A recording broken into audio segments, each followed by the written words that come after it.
সকাল থেকে চট্টগ্রামেও বাসে ট্রেনে প্রচন্ড ভিড় দেখা গেছে। বাড়ি ফেরার আনন্দের কাছে পথের কষ্ট যেন তুচ্ছ। চট্টগ্রাম থেকে শাহরিয়ার নাজিমের ক্যামেরায় আরো জানাচ্ছেন মাসুদুল হক।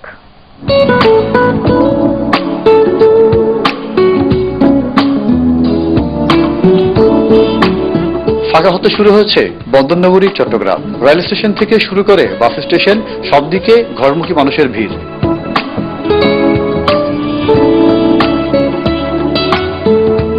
ঈদ বলে কথা, স্বজনদের সাথে ঈদের আনন্দ ভাগাভাগি করতে সবাই ছুটছেন নিজের শেকড়ের সন্ধানে। ঈদের ছুটিতে বাড়িতে যাচ্ছি, সবার সাথে যে ঈদ করছি এটাই সবচেয়ে আনন্দ, কষ্ট যতই হোক। নারী টানে বাড়ি যাচ্ছি, আত্মীয় স্বজন সবার সাথে ঈদ করব, খুশি, অনেক খুশি।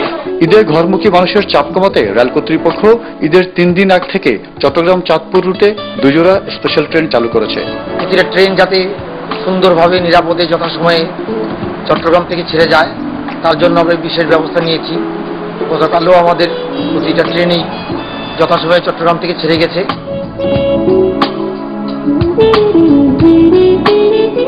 অন্যদিকে বাস স্টেশনে গিয়ে ঘরমুখী মানুষকে পড়তে হয় নানা বিড়ম্বনায়। বাড়তি টাকা আদায় করছে বলে অভিযোগ যাত্রীদের।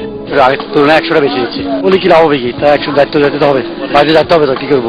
আগে ছাড় দিচ্ছি, আমরা ওই দিক থেকে আসছি, যাত্রী নিয়ে আসতাম, আর এখন আসতে সম্পূর্ণরূপে খালি আসতো, এই জন্য ছাড় দেওয়া আমার পক্ষে সম্ভব হচ্ছে না। শত ভোগান্তি আর কষ্টের মধ্যেও প্রিয়জনের সাথে ঈদের আনন্দ ভাগাভাগি করতে স্থায়ী ঠিকানায় ছুটছে মানুষ। ঈদ উৎসব সবার কাছে হয়ে উঠবে আনন্দময়, এমনই প্রত্যাশা সবার। মাসুদুল হক, এটিএন নিউজ, চট্টগ্রাম।